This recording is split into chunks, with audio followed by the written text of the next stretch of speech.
Vous êtes bien sur Street Diamond, 19h-22h sur Radio RGB. Je suis avec la team Street Diamond, comme d'hab, on est là, on est posé, on coupe le son vite fait. Est-ce que tu peux te mettre là par là, Mighty, parce que AC va venir par ce côté. Voilà, tout le monde s'installe, on se met bien. Fais attention à la caméra qui est à côté de toi, Mighty. Fais attention à mon petit Kenny. Hein, faut pas le bousculer, lui aussi il est fragile. Et voilà, mademoiselle AC s'installe et on attend Kelly qui est dans les transports. Voilà, elle est en train de voyager. Vous connaissez comment ça se passe, le RER A, tout ça. Sergi, il fait bon vivre, mais il faut y arriver. Donc vous êtes bien sur Street Diamond, 19h-22h sur Radio RGB. Et je vous l'ai dit, on est plus que bien accompagné. Bah, vous avez vu, hein, je suis accompagné de ma team Street Diamond. Et là, en l'occurrence, il y a mademoiselle AC dans le building. Mademoiselle AC, comment tu vas? Ton micro n'est pas allumé, mais Manu va se charger d'allumer ton micro au calme. Il y a aussi mon assistant de l'autre côté, l'homme Mata. Allumez les micros, s'il vous plaît, pour entendre la douce voix de mademoiselle AC, s'il vous plaît. Oui, bonsoir. Ah là là. Comment allez-vous? Ça va ici? Ça a swingé la vie là. J'ai même envie de dire, ça swing, ça love, ça swing l'amour. Oh, on aime quand ça swing l'amour. AC qui est partout et tu cherches. Je sais même pas comment tu fais pour swinguer l'amour en travaillant tout le temps comme ça. Ah mais laisse tomber là, c'est pour ça que je suis contente. Ça travaille, ça bosse bien. D'ailleurs, je vous dis juste, hein, ce soir, si vous pouvez aller à la Cigale, allez voir Ouma, allez écouter Ouma, elle va chanter pour vous dans vos oreilles. Je l'ai vu cet après-midi, je suis encore enjaillée là même. Ça, c'est les conseils. Il faut suivre. Street Diamond Everywhere, comme d'hab, on est partout, on vous le dit, on vous le répète. Et il y a Mighty Freeman qui est dans le building. Hello, bonsoir tout le monde. Vous allez bien. Comment tu vas, Mighty? Ça fait un moment pleine forme, ouais, ça fait un petit moment. Mais je pense à vous, je vous regarde, faut pas croire. Hein. Je sais que tu fais plein de choses, tout le temps occupé. Ce matin, tu étais à la Téloche? Yes. Au M5? Yes. T'avais qui comme invité ce matin? Ce matin, on avait Luc Léandri, un zooker. Oh, cool! Que j'ai connu pour la première fois. Enfin, je connaissais ses morceaux, mais je l'avais jamais rencontré. Okay. Très sympathique. Ok, cool. Bah, franchement. Toujours sexe. Et toujours sexe. Toujours sexe. Ah, le vrai zouk, la vraie époque. Eh, sortez, on s'embarrassait pas. Toujours sexe. Ah, il y a Kenny, tu vas bien? Oui. Alors Kenny, c'est lui qui contrôle la Mevo, donc la caméra, le live Facebook, etc. Donc si vous voyez des beaux plans, des contre-plongées, des trucs un peu zarbi des fois, eh ben c'est Kenny qui se charge de ça. Made in Kenny. Voilà, Made in Kenny, by Kenny. Et avec bien sûr à la technique comme d'habitude, l'homme qui a le plus de fans dans l'émission, Manu Dolly's Baby. L'homme qui a vu l'ours. Hey, Kenny, mets-toi devant la caméra qu'on voit ton high top.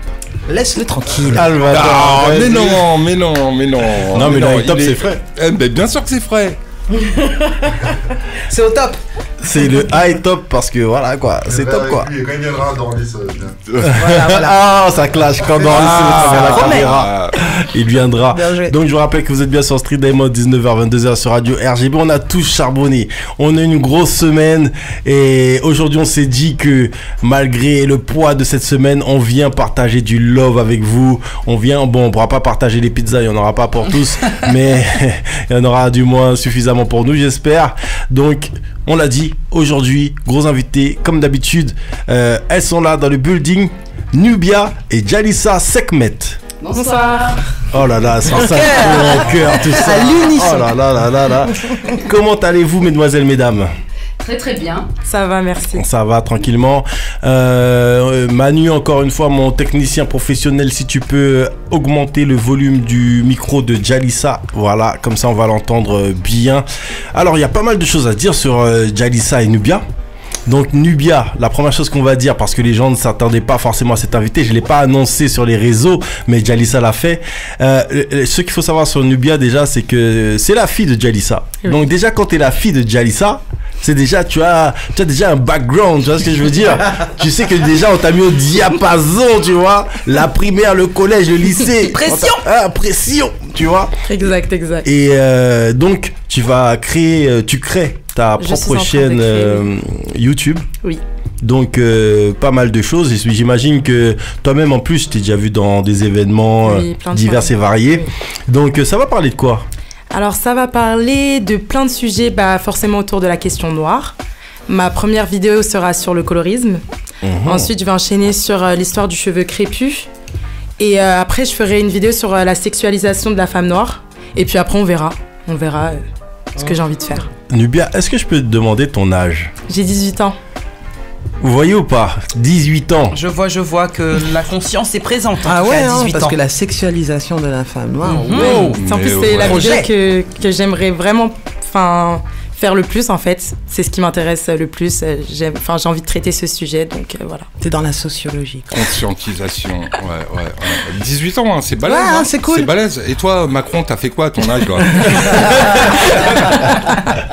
Je te jure, grave. Non, mais je vous ai dit, c'est la fille 2, hein, donc vous inquiétez pas, il y a des vrais trucs, hein, donc voilà. Elle a été bien nourrie, son esprit est bien nourri. En tout cas, j'aime beaucoup ton prénom. Ah, merci, c'est gentil. Et- Merci à maman Ouais. et à papa. Donc je vous l'ai dit, vous êtes bien sur Street Diamond, 19h-22h sur Radio RGB. On est avec Jalissa Sekhmet et on est avec Nubia qui nous parlait à l'instant de la création de sa chaîne YouTube qu'on va suivre, qu'on entend de tels sujets. Et surtout, on a besoin de cette vision de jeunes de 18 ans. Parce qu'on est là comme ça. Bon, nous-mêmes, on n'est pas loin non plus dans l'équipe, pour certains, à voir vers les 18 ans, tout ça. Hein, mais... Voilà, comme moi par exemple. Voilà. Mais d'autres... voilà quoi. Ah ouais, 16 ans et demi, je suis à la traîne. Il a la traîne, 16 ans et demi. Voilà, donc une vision fraîche. Et on va parler bien sûr de Conscious Education Edition. Je l'ai bien dit? Oui. Mon anglais est un petit peu faillant, hein, t'as Je vais vu? le dire en français. c'est pas grave. Donc voilà, on va parler de ça, on va parler de pas mal de projets, on va surtout parler de ce projet, l'histoire des Antilles françaises, Guadeloupe et Martinique, ce crowdfunding qui a lieu, qui est en cours tout de suite. Donc déjà, vous n'avez pas le droit de vous écouter l'émission, vous pouvez toujours jeter un œil tranquillement. Donc vous allez sur Ulule, vous tapez Conscious, donc CONSCIOUS éducation, vous tapez ça et vous allez voir de quoi on parle, comme ça on est raccord, on est tous bien ensemble. Donc Jalissa, je t'ai reçu en 2015 je crois dans l'émission, Oui. C'était super sympa, c'est l'une des émissions le plus vues sur Facebook, l'une des émissions Street Diamond les plus vues. Elle est à je sais pas combien, elle est au-dessus de 10 000, mais je sais pas à combien elle est. Je crois que même les gens ils l'ont capturée, ils l'ont prise, ils ont fait n'importe quoi avec, bref, ils ont kiffé. On avait parlé justement de ton ouvrage sur l'histoire de l'Afrique et sa diaspora, de la préhistoire à nos jours. Quel a été ton parcours depuis 2015? Alors, depuis 2015, pour l'instant, nous avons des très bons retours face à ce livre. Et en fait, l'objectif, entre guillemets, a été touché. En fait, on touche tous les âges. Et donc, moi, on touche tous les âges, donc moi c'était vraiment mon objectif. Donc pour ceux qui n'avaient pas suivi la première émission, Conscious Éducation en fait c'est une maison d'édition jeunesse spécialisée sur l'histoire de l'Afrique, des Amériques et des Antilles. Donc à l'époque j'avais expliqué qu'en fait il existe en fait des livres sur l'histoire de l'Afrique, des Antilles, etc. Mais en fait c'était des livres qui étaient entre guillemets destinés à des érudits ou à des gens qui vont à la fac, à des gens qui lisent en fait. Donc voilà, donc quand ma fille Nubia a commencé à me poser des questions, aussi bien sur l'esclavage, la traite négrière, le Mali, la Guadeloupe, etc. En fait, je cherchais des supports pour pouvoir m'appuyer, pour pouvoir lui montrer des images, etc. Et en fait, je n'en ai pas trouvé. Et donc surtout, ce qu'on trouvait aussi à l'époque, c'était des morceaux d'histoire. Donc on avait des livres en fait pour les enfants, par exemple sur la traite négrière. Mais les enfants ne savaient pas ce qu'il y avait avant. En fait, parce que la traite négrière, c'est une conséquence. Ce n'est pas un point de départ. Donc, en fait, dans Conscious, donc dans le premier livre qui est devenu maintenant classique, on a retracé l'histoire de l'Afrique et de sa diaspora, de la préhistoire à aujourd'hui. Et d'une manière, en fait, très très simple. Donc justement, j'ai des très bons retours, aussi bien de personnes qui ont 60 ans, comme 20 ans, comme 15 ans, etc. Et donc, on a retracé cette histoire avec sa continuité historique. Donc, ça permettait aux enfants, aux adultes, aux éducateurs, en fait, d'avoir toute la trame dans la tête en un seul livre. Et puis de plus, ce que j'aimerais rajouter aussi, c'est que nous travaillons pour chaque ouvrage et chaque outil avec un artiste en fait de l'art visuel qui s'exprime en fait sur cette histoire. Donc ça, c'est important aussi de bien le dire. T'as vu, elle a dit ça bien sérieusement, bien super, carré, ouais, parce qu'elle franchement. elle veut pas que les gens dévient. Tu vois, ça c'est le côté C'est important. professeur de. ça. Moi, j'ai rien dit. Ça c'est le côté professeur d'école, tu vois. Elle te met ça bien j'apprécie. carré, bien truc. Donc voilà. Mais Pédagogie. bien sûr, voilà, de la pédagogie aussi, c'est important parce que tu sais, les gens ont tendance à interpréter et c'est ce qui est dommage. Donc il faut vraiment faire en sorte de bien leur expliquer En simplifiant les choses. Voilà. de Faut quoi être il en simple. est. Ouais. C'est ça. Simple et concis. Donc il y avait toutes ces questions aussi à l'arrière de ton livre qu'on prenait et on voyait ces questions qu'on ne peut tout simplement pas poser à un professeur lambda dans l'éducation nationale. Si on lui dit monsieur le professeur, pourquoi mes arrière-grands-pères étaient-ils esclaves? Pourquoi sont-ils arrivés par bateau aux Antilles en Amérique? D'où venaient-ils? Qui a construit les pyramides? Pourquoi dit-on que l'Afrique est un continent pauvre, toujours en guerre, dans lequel la population meurt de faim? C'est quoi la colonisation? Oui, il y a beaucoup, toutes ces questions, hein, les enfants les posent, hein, donc justement c'est intéressant aussi qu'il y ait Nubia aussi, parce qu'ils ont des questionnements. Ils voient beaucoup de choses à la télévision, donc par exemple l'image de l'Afrique qui est toujours dans la misère, bon il y a La famine, le sida, tout ce que vous voulez. les mouches, voilà. voire réduit même à un pays parfois. Oui, L'Afrique est un pays. Exact. Ou une langue. Tout Je à parle fait. africain. Tout à fait. Et moi, ce qui m'intéressait aussi, c'est justement comment on peut dire ça, la génération en fait, les Diversité, les échanges. Oui, les échanges, voilà, pardon. Les échanges intergénérationnels. Voilà, exactement. Donc, par exemple, nos parents, en tout cas en Guadeloupe, je pense que Martinique, c'est la même chose. Donc, nos parents, par exemple, nous parlaient pas de l'esclavage. Non. Donc, c'était vraiment un sujet, c'est tabou. Complètement. Voilà, donc moi, ma génération, on a 40, 42 ans. Donc, justement, nous écrivons cette histoire et nous commençons vraiment à réfléchir, à prendre du recul face à cette histoire.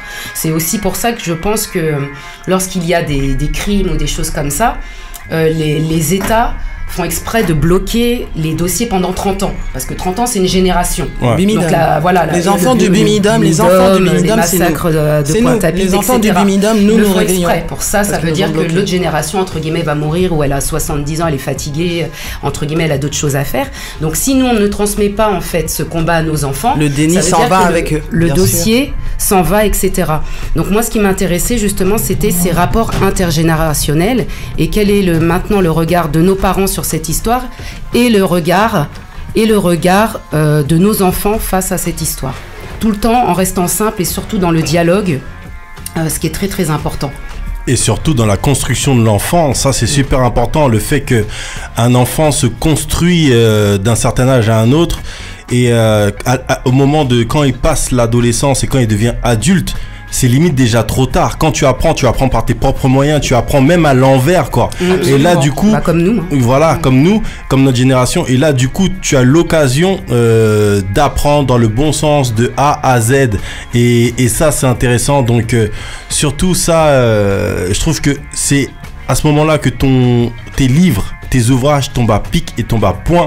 C'est pour que les enfants, en fait, ne soient pas, je vais pas dire en retard, mais on va dire un petit peu en retard comme nous et puissent apprendre au moment T, parce que quand ils sont confrontés à l'histoire via l'école, et ben ils ont des questionnements et ces questionnements-là, et on peut pas y répondre et ils sont face à des camarades qui peuvent même se moquer d'eux parce qu'ils vont se moquer d'eux sur le fait, quand on va parler des Noirs, on va parler que de l'esclavage en gros et la colonisation vite fait, tandis que là du coup c'est plus complet, on comprend pourquoi, on comprend la richesse de l'Afrique qui fait que l'esclavage a été créé, on comprend le pillage des sols qui a lieu depuis non, comme on dit aux Antilles, depuis des lustres et qui se perpétue encore aujourd'hui, tous ces métaux précieux, et c'est là que tes livres tombent à point parce que toutes ces thématiques sont à l'intérieur du premier ouvrage. En même temps, ce qui est bien, c'est que c'est fait pour tout le monde, elle a dit. Donc en même temps, il n'y a pas d'âge pour apprendre. Non, donc y a c'est pas d'âge. explicite et suffisamment bien expliqué pour que tu sois petit ou vieux. Il n'y a pas d'âge ici, mais il y a marqué un âge sur le livre. Et c'est ce qui est intéressant, c'est parce que... J'ai dit ici. Non, mais parce que ce qui est intéressant, c'est qu'il y a tout le monde aussi... peut l'absorber. Voilà, c'est ça. C'est aussi Et les anciens qui apprennent. c'est aux pour petits. ça, c'est ça. Transmission. En fait, le truc, c'est que c'est simplifié. Donc, du coup, c'est simplifié. C'est à partir d'un certain âge. Donc c'est vulgarisé. Et donc du coup tout le monde peut se l'approprier. Mais avec ça, on va en parler après, il y a des cahiers d'activités où on peut aller encore plus loin et développer justement avec le premier socle qui est le livre. Oui, tout à fait. Et en plus des livres, il y a aussi des outils pédagogiques, donc des posters qui permettent justement d'introduire tous ces sujets. C'est pour ça que j'aime beaucoup travailler avec les artistes, hein, même si bon voilà, j'ai une passion aussi pour l'art visuel, pour la peinture, etc. Et donc on a une série de posters qui s'appelle History. Black Woman and Black Man, qui ont été réalisés par Félix Fauquois, donc qui est un jeune artiste qui vit au Cameroun, hein, et donc qui travaille avec la palette graphique. Donc voilà, pour en savoir plus, il faut aller sur le site de Conscious Éducation. Voilà. Donc il y a aussi des outils, il n'y a pas que les livres. Voilà, donc ça aussi c'est important de le dire. C'est complet. C'est assez complet. Salade, tomate, oignon, il y a tout là-dedans. Hein. Si tu veux chercher quoi, tu vas trouver. Hein. Ah, pardon. Non, mais surtout que les jeunes sont en recherche personnelle, plus qu'avant, j'ai l'impression. Et qu'on a à notre portée, enfin, les jeunes, les ados et un peu plus, ont à leur portée des outils que nous n'avions pas à l'époque. L'info se partage plus qu'avant. Absolument. Il y a aussi un petit truc important à dire, c'est que ça ne concerne pas simplement les afro-descendants. Et que bien connaître une société, c'est aussi s'intéresser au voisin qui vit et qui compose, et qui est une composante de cette société. Ça veut dire que le petit gars qui sort d'Auvergne, il peut et les parents se doivent aussi de lui apprendre cette histoire pour éviter d'aller lui raconter des conneries, ce qui risque à terme des bêtises, ce qui risque à terme d'empoisonner son cerveau. Et puis ça va donner des stats très inquiétantes au moment des élections. Donc plus il sera éduqué, plus il connaîtra de choses sur son voisin qui est différent de lui physiquement et culturellement, de par ses origines, et moins il évitera plus il évitera de dire des bêtises avec son bulletin de vote. Le savoir est une arme. Exactement, et maintenant nous savons. L'histoire de l'Afrique et de sa diaspora, bien sûr, un sujet très important et qui a été aussi traduit en anglais, ton premier livre. Donc, par Zawadi, oui.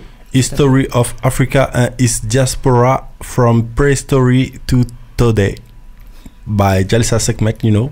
Yeah. You know what it is. Donc, on va travailler l'anglais plus tard, c'est pas grave.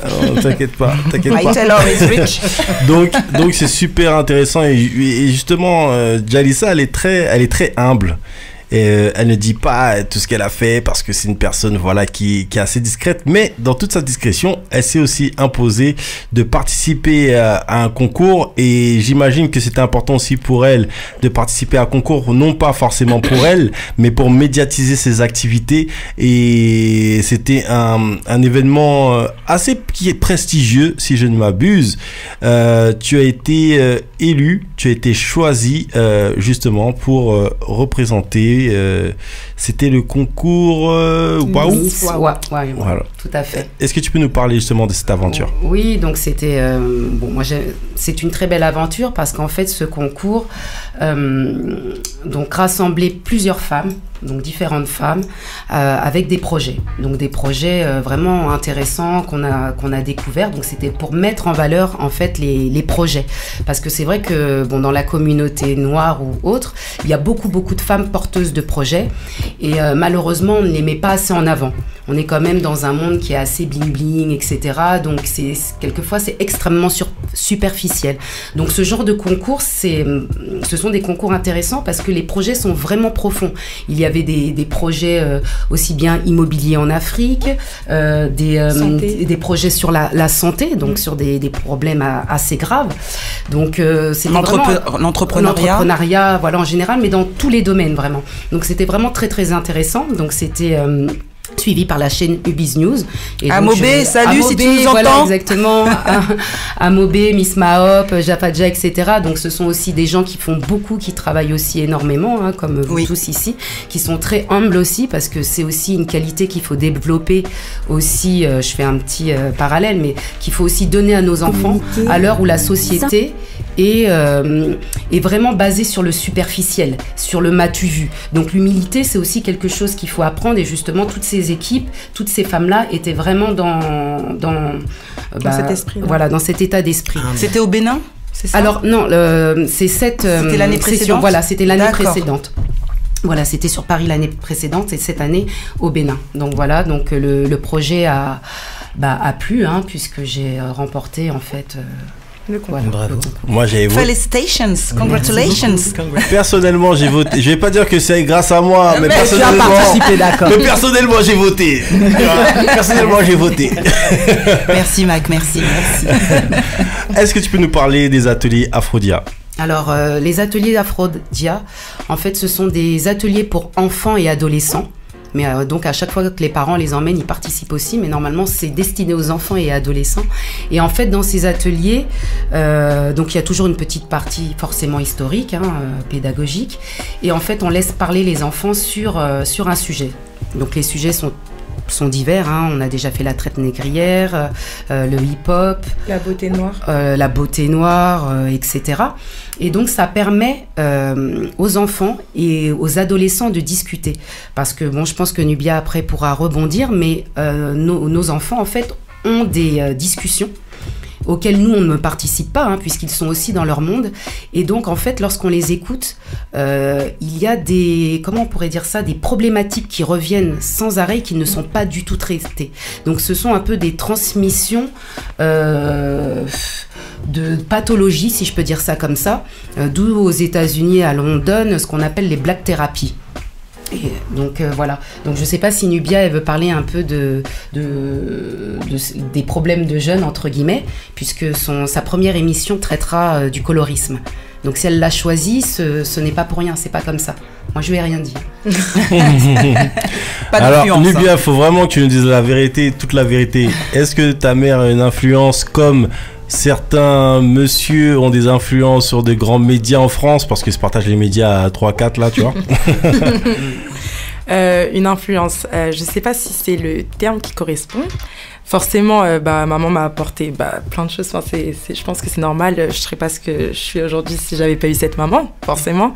Mais après, mes thèmes, mes problématiques, etc., que je choisis de traiter, c'est moi qui les choisis. Après, forcément, si j'avais pas eu tout ce background, comme tu l'as si bien dit tout à l'heure, derrière moi, je me poserais pas ces questions. Le colorisme, pourquoi ce choix? Le colorisme, alors en fait ça faisait partie en fait, d'un tas de problèmes que je voulais traiter, et j'en ai discuté avec maman et tout. Maman elle m'a dit que c'était bien de commencer par ça, que c'était intéressant, que c'était bien, donc j'ai dit je vais commencer par ça. Et pourquoi le colorisme? Parce que c'est une question qui est vraiment d'actualité. J'en parle souvent avec mes copines et mes copains, j'en parle tout le temps, ça revient en fait... Comme on a dit tout à l'heure, sous divers sujets, en fait, on en revient toujours à certaines problématiques, et d'où le colorisme. Et du coup, je me suis dit, fallait vraiment que j'en parle, c'était trop important. Et en plus, quand on se penche sur le sujet, on en apprend beaucoup, et j'ai trouvé ça super intéressant à traiter. Alors, juste pour les millions d'auditeurs de Street Diamond, est-ce que tu peux expliquer ce que c'est le colorisme? Alors, le colorisme, c'est le fait au sein d'une même communauté,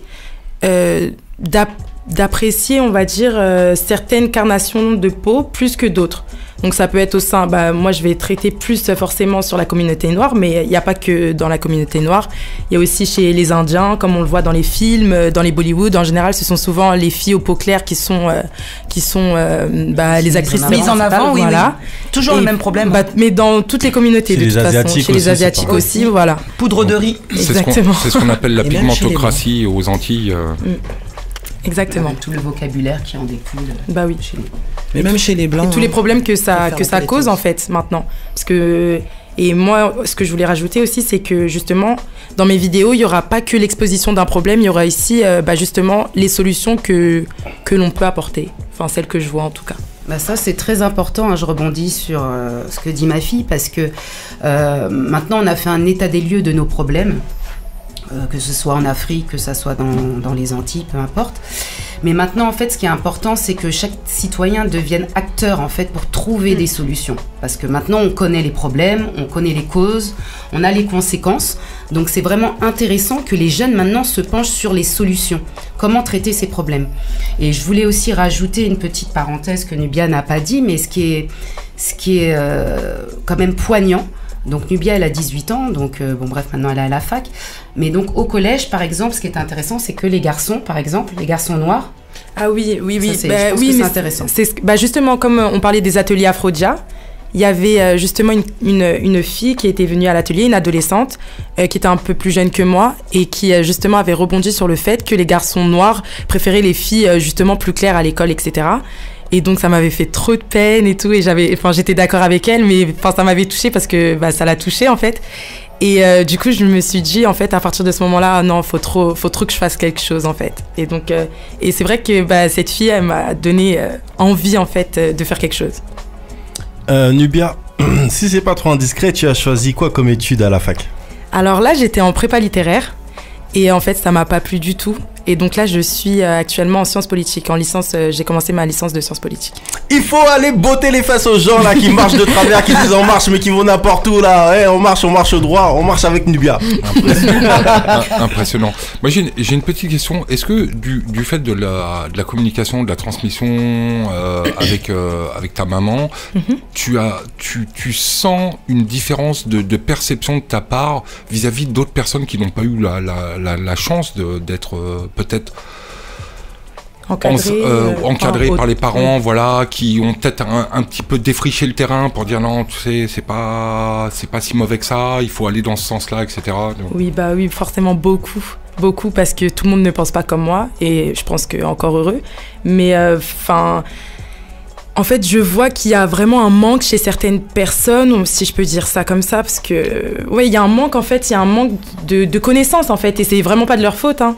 Moi, j'ai eu la chance d'avoir cette maman, mais c'est sûr que si on grandit avec des parents qui sont, par exemple, tout de suite issus de l'immigration, ces parents, ils ne se penchent pas sur ce sujet, et en fait, ils ont d'autres problèmes à régler, en fait, ils ont d'autres choses à faire, et du coup, ça fait que, leurs enfants, qui sont quelquefois de ma génération, manquent de beaucoup de connaissances, et du coup on n'a pas forcément les mêmes points de vue parce que ils réfléchissent pas avec ce bagage en fait, si je peux me permettre en fait. Je vous rappelle que vous êtes bien sur Street Diamond, 19h-22h sur Radio RGB. On est avec Jalissa Sekhmet et on est avec Nubia. Nubia a 18 ans, hein, c'est elle qui vient de parler. Hein. Real lyrics, you know. Donc elle ne blague pas, dit des vraies choses et c'est super sympa. Qu'est-ce qu'on retrouvait, Jalissa, dans le cahier d'activité ? Alors le cahier d'activité, en fait, on retrouvait exactement les mêmes chapitres que dans le livre classique, l'histoire de l'Afrique et de sa diaspora, sauf que le cahier d'activité est destiné aux plus jeunes. Donc le cahier d'activité est à partir de 6 ans. Donc dans ce cahier d'activité, on reprend les chapitres mais sous forme ludique. Donc il y a des mots fléchés, des coloriages. Par exemple, il y a le coloriage de Bob Marley, de Tupac. Donc ça aurait été des coloriages qu'on aurait bien aimé colorier petit et qu'on n'avait pas. Donc voilà, je me suis aussi fait plaisir. Voilà, donc voilà, là on a Bob Marley, on a Tupac, on a mis Salif Keita, on en a mis beaucoup. Donc ce qui permet déjà aux plus jeunes d'avoir aussi un effet miroir, d'avoir une représentation d'eux-mêmes. Et c'était aussi important pour moi de mettre Salif Keita en tant qu'albinos aussi, puisque c'est aussi des problématiques aussi, surtout en Afrique, hein, sur le continent africain. Donc ça permet déjà d'avoir une première approche pour les enfants. Et donc le cahier d'activité a été illustré par l'artiste peintre Souleymane Ndiaye, qui est sénégalais et donc qui a illustré cet ouvrage. Donc on vous l'a dit, hein, ça concerne toutes les générations et on vous invite fortement à aller sur Ulule tranquillement et à suivre bien sûr Conscious Edition. Donc une chose à rajouter et pas des moindres, c'est la campagne de crowdfunding qui bat son plein. Donc pour l'instant on est à 44%. Ouais. Cette campagne elle va servir pour le 4e livre, si je ne m'abuse. Donc l'histoire des Antilles françaises, Guadeloupe et Martinique de la préhistoire à aujourd'hui. Et si les gens font bien leur taf, on pourra même avoir la version en créole. Oui, très très important. Bien. Donc, nous avons lancé donc cette campagne pour pouvoir financer en fait l'impression du livre qui est déjà prêt. Et effectivement, si on arrive à dépasser justement la somme, on pourra payer le traducteur.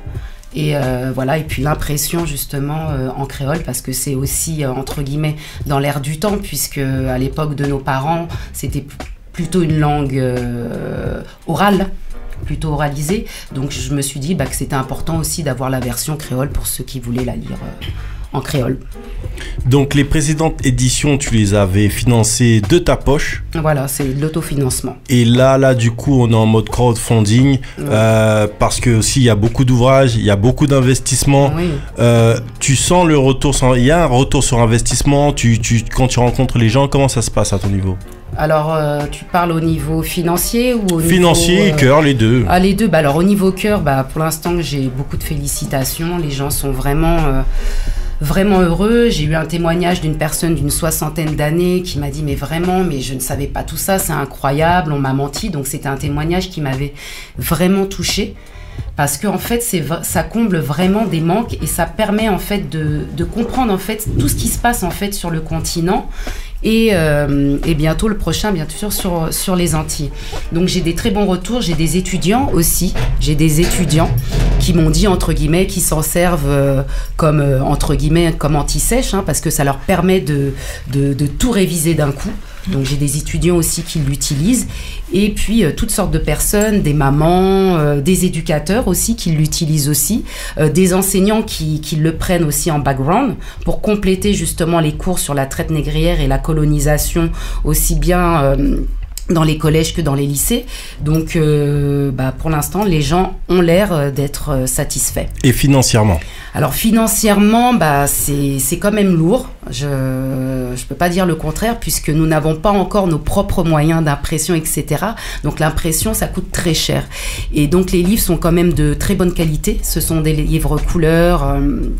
Ce sont des ouvrages. Ce sont des ouvrages, des ouvrages couleurs, etc. Donc l'impression, en fait, ça coûte très cher. Et ça, je ne le savais pas, puisque je n'avais jamais publié avant.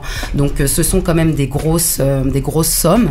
Donc je peux avoir là je commence à revenir sur mon investissement avec le premier ouvrage, mais bon, j'ai décidé de lancer cette campagne parce que ce n'est pas qu'une question financière, c'est aussi un investissement pour voir aussi si notre communauté est réceptive aussi, parce que comme je l'ai dit tout à l'heure, on a des problèmes, il ne faut pas attendre qu'il y ait un homme qui vienne nous sauver ou 2 ou 3 hommes qui portent en fait tout le fardeau sur son dos. Ça veut dire que chacun en fait doit prendre ses responsabilités, participer. Nous sommes tous des êtres créateurs, des êtres divins, peu importe le domaine, nous avons tous quelque chose à apporter, et moi je trouve ça extrêmement important. Donc voilà, c'est un grain de riz plus un grain de riz. Voilà. Le prochain livre contient 7 chapitres, donc on rappelle que le prochain livre qui est justement boosté par le crowdfunding, donc allez-y, ça se passe sur Ulule, l'histoire des Antilles françaises, Guadeloupe et Martinique de la préhistoire à nos jours. Et ça, encore une fois, c'est super important, l'histoire de l'homme noir et l'histoire des Antillais, l'histoire des Guadeloupéens ou des Martiniquais ne commence pas en Guadeloupe et en Martinique. Il y a plein de choses qui se passent avant, et ça aussi c'est important de le dire. Et justement, et ensuite toute cette construction justement qui a lieu en Guadeloupe et en Martinique, qui crée cette population guadeloupéenne et martiniquaise. Donc il y a 7 chapitres dans ce bouquin. Le premier chapitre, c'est des Amérindiens à la colonisation européenne aux Antilles. Le deuxième, c'est la traite négrière européenne. Le troisième chapitre, c'est des résistances à la libération des esclaves. Quatrième chapitre, le développement de la population dans les Antilles françaises de 1848 à 1946. Le développement de la population dans les Antilles françaises de 1946 à nos jours. Et le 6e chapitre, c'est les conséquences de la traite négrière européenne. 7, les réparations. Oui. Voilà, tout un programme. Donc, mais ça va être, c'est vraiment un livre pédagogique, donc très simple. Hein. J'en parlais aussi ce matin avec Nubia, parce que c'est vrai que c'est difficile de retenir des dates. Bon, en fait, pas pour tout le monde, hein, mais c'est vrai que pour une adolescente, par exemple, c'est difficile de dire oui, en 1635. Oui, c'est un petit peu contraignant. C'est un peu, oui, compliqué. Donc, ce que je lui disais, en fait, ce qui est important, en fait, dans l'histoire, c'est de comprendre les mécanismes et comment on arrive en fait à un fait. C'est ça qu'il faut en fait que les jeunes comprennent. Et ensuite, après, plus tard, effectivement, on peut être beaucoup plus rigoureux en donnant des dates précises. Mais c'est vrai que les jeunes sont quelquefois rebootés par l'histoire à cause des dates. D'ailleurs, moi, j'étais très nulle, hein, j'avais 2 de moyenne, j'étais 0 en histoire. Hein. Mais en fait, ce qui est important, il faut que les jeunes comprennent ça, c'est comment on en arrive là. Ça veut dire, par exemple, aujourd'hui, voilà, 2009, comment on en est arrivé à 2009. Donc, voilà, ce sont vraiment les faits, les causes et les conséquences. Ça, c'est super important. Et encore une fois, on booste. Hein. On booste, encore une fois. Il faut aller sur Ulule. Il faut taper Conscious Éducation Édition. Et vous allez trouver justement cette campagne de crowdfunding. On va mettre le lien sur le Facebook de Street Diamond. Comme ça, vous pourrez tranquillement participer. Et on rappelle, hein, le surplus permettra de faire une version en créole. Donc moi, j'aimerais bien avoir les 2 versions, tu vois, français-créole. Carrément, moi aussi. Et justement, Djalissa, quand tu as fait ce livre, est-ce qu'il y a des choses dans tes recherches qui t'ont encore choqué ou qui t'ont encore... Est-ce que tu as découvert d'autres choses ? Bah oui, il y a beaucoup de choses, hein, parce que je ne vais pas mentir, hein, je ne connais pas bien mon histoire, je ne suis pas historienne, moi je suis enseignante, ouais, et j'ai fait des études de sociologie, donc j'apprends tous les jours. Mais en fait, le point aussi qui m'intéresse, c'est en fait lorsque j'ai commencé à faire des recherches sur les mouvements indépendantistes, en fait, j'ai pas trouvé grand-chose. Et même dans les livres d'histoire. Donc, moi, c'est vraiment une période qui m'intéresse énormément. Donc, voilà. Donc, il y a quand même des choses qui sont toujours tabous, en fait. Qui sont tabous, qui sont non dites. Et, excusez-moi. C'est comme cette histoire de Bumidum où c'est hyper tabou, mais on peut encore documenter parce que voilà, il y a encore quelques trucs. Mais par exemple, par rapport justement à cette question de l'indépendantisme, qui aurait cru, qui sait que François Mitterrand justement échangeait avec les indépendantistes à l'époque.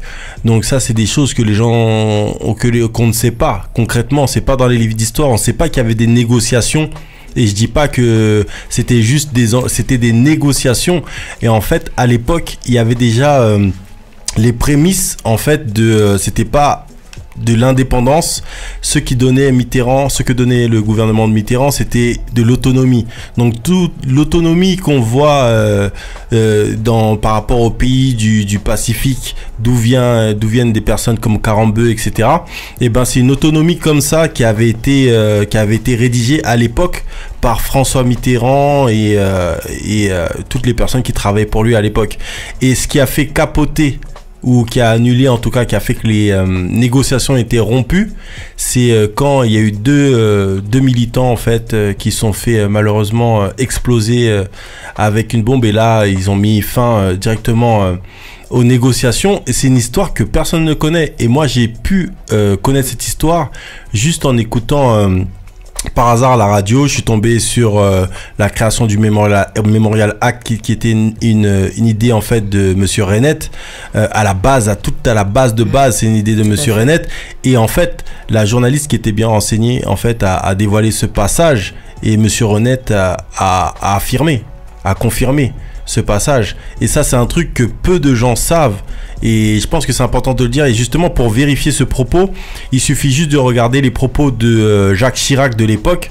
Si on va dans la même période et on cherche les propos que tenait Jacques Chirac disait à l'époque qu'il trouvait inadmissible que le gouvernement français aille négocier avec des soi-disant personnes, des soi-disant indépendantistes qui ne sont pas indépendantistes, qu'ils en veulent à la nation française, etc., etc., etc. Il suffit juste de chercher dans ce coin-là et vous allez rebondir et trouver toutes les informations qu'il faut pour confirmer cette information. J'en profite. Renseignez-vous aussi sur Maurice Bishop. Voilà, c'est quelqu'un d'important aussi en tant qu'indépendantiste aux Antilles. Et ce sont des histoires qu'on ne nous raconte pas, mais ce sont des gens qui se sont fait carnarder par l'État français. Tout ça parce qu'ils négociaient un petit peu avec les Cubains. Ils apprenaient justement à être indépendants. Donc Maurice Bishop, allez vous renseigner. Moi, j'ai une petite question justement à propos de renseignements, d'histoires non connues et tout. C'est une question qui s'adresse à vous deux, mesdemoiselles. C'est la petite question tendancieuse de l'émission.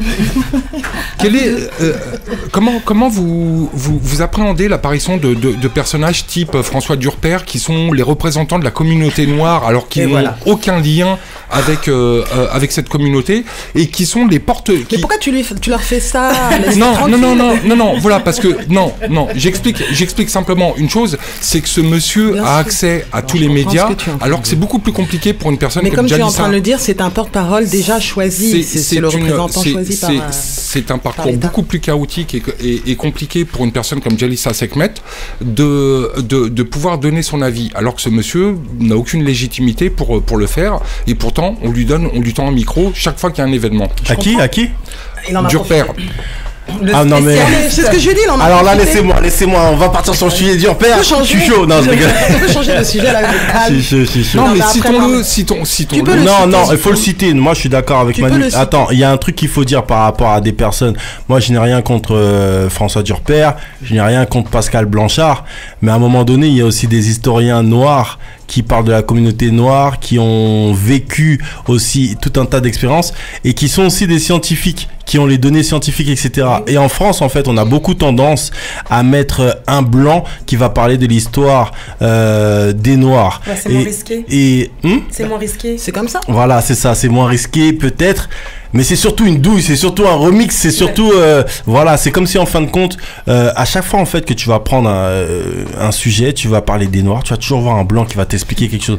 À un moment donné, j'ai rien contre ces personnes, hein, elles sont super cool, mais j'avais vu aussi un documentaire, justement, je crois que c'était de Be World Connection, donc un gros big up à Brother Jimmy. Malheureusement, Be World Connection, voilà, ça se termine, mais un gros respect à Brother Jimmy et toute son équipe. Dans ce document-là, à un moment donné, il y avait Pascal Blanchard qui parlait et qui parlait justement de la traite et qui parlait de l'histoire des Noirs et qui parlait à chaque fois de oui, c'est-à-dire nous faisons, nous avons subi, et à un moment donné, nous avons subi. À un moment donné, il y avait une Noire américaine qui était dans l'assemblée et qui lui a dit "What the fuck you mean by us?" Ça veut dire qu'est-ce que tu racontes, nous? T'es blanc, tu me racontes mon histoire, tu nous racontes notre histoire, t'arrives, tu dis nous. Donc, à un moment donné, c'est bien sympathique, hein. Mais à un moment donné, on veut voir aussi la diversité. Elle doit aller partout. C'est pas juste un journaliste par-ci, un présentateur télé par-là. On veut aussi des intellectuels. Il y a plein d'intellectuels noirs qui sont disponibles, qui attendent vos appels. Vous passez le petit coup de bigot, vous passez le petit coup de téléphone. Il n'y a pas de souci, ils vont se déplacer, ils vont venir. Mais on voit trop dans les médias à chaque fois des personnes choisies, même parmi les Noirs des fois. Merci beaucoup, parce que c'est comme ça en France. Mais ça va évoluer, on est là, on va les guider. La création de nos propres médias. Point barre, ils ont choisi leur porte-parole pour leurs médias. Il faut qu'on construise aussi nos médias. Nous, on fabrique, merci. On n'est pas concerné par les François de Russe. On n'écoute pas, c'est pas pour nous qui parlent, tout va bien. Vas-y Manu. Très sérieusement, on n'est pas obligé d'être clivant comme ça. Je veux dire, le monde noir est une composante de la société française. Donc on va pas commencer à jouer les Malcolm X ou un truc comme ça et tout, parce qu'on sait que de toute façon ça ne fonctionnera pas dans ce pays pour l'instant. Pour l'instant, j'ai dit. Ça fonctionne pas. Donc ça veut dire que à partir du moment où tu parles de l'histoire de France, t'intègres les communautés dedans et les représentants de ces communautés qui donnent aussi leur vécu et leur émotion et leur perception de cette histoire. Moi, je suis entièrement d'accord avec toi. Voilà. Je veux dire, on est conscient de là où on vit après, hein, en France. Après, on n'est pas obligé d'avoir un mec qui nous ramène constamment à l'histoire américaine et pas des Amériques, et qui fait un amalgame à ce niveau-là. Merci, mais c'est le temps. Durper. T'es con. Tu es en train de dire ce que j'essayais de dire tout à l'heure. C'est un ethnologue entre guillemets, qui, parce que moi j'appelle ça le syndrome de l'ethnologue, quand quelqu'un qui n'est pas, qui aime les autres pays des autres et qui entend tout le temps, qui a même des masques africains chez lui, la totale, c'est un truc qu'il kiffe, donc d'accord. Donc du coup, ce mec-là a choisi ça et il aime beaucoup l'histoire américaine. Et en France, souvent, comme tu l'as si bien dit, je sais pas pourquoi ils sont persuadés qu'on a tous les Noirs du monde ont la même histoire. Et du coup, les Américains, ils collent ça à l'histoire des colonisés de France. Et c'est François, c'est lui qui va être appelé pour discuter de n'importe quelle histoire de noir. Non mais d'autant plus que le mec a été convoqué sur les plateaux pour parler de Domota quoi. Non mais je te comprends, je suis entièrement d'accord avec toi, mais après on peut revenir sur plein d'autres trucs, c'est-à-dire que ce soit lui le blanc, bronzé, typé, on sait rien, ou que ce soit même pour d'autres émissions, c'est-à-dire que tu vas regarder une chaîne d'information très connue en continu, et tu vas arriver, il se passe quelque chose, et tu vas voir le mec de Faites rentrer l'accusé qui vient et qui dit oui, je pense qu'en ce moment là... ça fait chelou de voir le mec de Faites entrer l'accusé qui vient et qui te raconte des chalalas sur un problème qui est en train de se faire en live dehors. Je veux pas les embêter, mais ils avaient personne d'autre, sinon fallait pas parler. Mais c'est comme ça en France, ils trouvent toujours un porte-parole qui va être là, qui va être récurrent, quel que soit le sujet. On peut pas refaire la France, mais on peut, comme tu le disais si bien, nous-mêmes créer nos trucs et parler à nos gens. Je vous rappelle que vous êtes bien sur Street Diamond, 19h-22h sur Radio RGB. Et bien sûr, on est là, on a parlé de personnes, de personnalités aussi qui sont très présentes sur les médias. Mais bien sûr, on garde toujours nos bons repères. On a toujours des bons lyrics et on vous emmène toujours sur la bonne voie. La voie, elle est simple, elle est claire, elle est tracée. Vous tapez ulule.com et vous mettez un slash, vous tapez conscious-éducation. Balancez l'argent. Vous pourrez, voilà, il faut balancer. Là, je vais surveiller. Pour nous. Je vais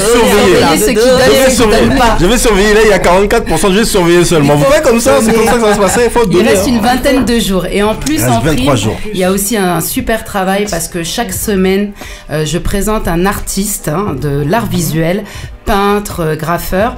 Donc, il y en a 5. Donc, je ne vais pas tout dévoiler, mais je vais quand même dire leur nom. Donc, comme je l'ai dit tout à l'heure, il y a Félix Fauquois, donc qui travaille donc en digital painting, donc avec la tablette graphique. Il y a Marie Créa Art aussi qui a créé donc une œuvre qui est déjà justement sur Ulule et sur le site Facebook. Donc, allez le voir, c'est vraiment une œuvre qui représente cette histoire. Il y a aussi Ralis que je présenterai la semaine prochaine. Donc là, c'est autre chose. C'est un artiste peintre plasticien spécialisé dans l'art cosmogonique afro-caribéenne. Donc là, c'est vraiment la profondeur de l'âme, comme on dit, c'est le cas. Ensuite, il y aura Tony Laverdure. Donc lui, il travaille avec la palette graphique aussi, spécialisée dans tout ce qui est visage et corps. Donc il a aussi balancé une œuvre sur cette histoire. Et on terminera par Banga, que tout le monde connaît, qui est un précurseur du graffiti, de l'art graffiti sur Paris, en France du moins. Voilà. Donc là, c'est bon, on est réglé, on est bien, on est tous sur Ulule. Voilà. On a tous tapé Conscious Éducation. On a été sur le Facebook aussi, Conscious Éducation Édition. On a été aussi sur l'Instagram. On a été sur le site internet parce qu'il y a le site internet Conscious Éducation Édition. Donc il faut y aller directement. Concrètement, pour comprendre pourquoi Ulule, quelle est la charge financière d'un tel projet en chiffres? En chiffres, tu parles que de l'impression ou après il faut payer les artistes, il y a aussi des belles images dans le global. Le global, au moins 6 000 €. Puisqu'il y a les droits aussi, puisqu'il y a des images de musées, ça c'est vrai que je ne l'ai pas dit, donc il y a des images de musées, donc il faut payer les musées pour mettre les images, il faut payer aussi l'artiste qui dessine dans le livre, il y a la mise en page, il y a le cartographe aussi, puisque j'ai demandé qu'on refasse des cartes aussi, donc il y a le cartographe, il y a l'impression, faut aussi corriger les erreurs d'orthographe, etc. Donc oui, minimum, voilà. Oui, 6 000 balles, mais quand on est beaucoup, c'est peu, donc il faut que les gens aussi s'accrochent à ça. Et je sais qu'il y a beaucoup de gens aussi qui kiffent quand t'es passé dans l'émission et quand j'en parle partout de ce projet, les gens sont grave dessus, donc allez-y et allez-y encore. Jalissa, je te remercie d'être passé. Merci à toi de nous avoir invités, à toute ton équipe. Merci, c'était vraiment un très bon moment. Nubia, je te remercie aussi d'être venue sur Street Diamond, ça fait super plaisir. Merci. Et vous êtes tamponnée Street Diamond. Tu connais déjà Jalissa, mais toi, tu vas dépasser ta mère, c'est clair. Désolé Jalissa, elle est sur une fusée là. Ouais, Nubia, je crois qu'on t'attend à l'Élysée dans quelques temps, quoi. Puis même ici, tu viens nous voir. Dans quelques temps. C'est clair. Je vous rappelle que vous êtes bien sur Street Diamond, 19h, 22h sur Radio RJB.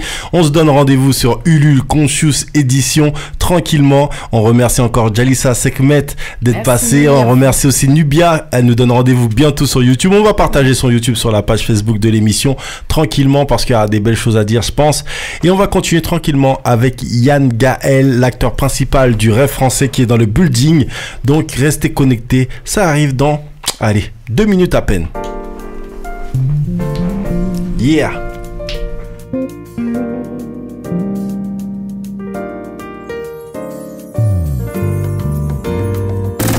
Street Diamond, 19h, 22h sur Radio RGB avec Mac Parot et la team Street Diamond.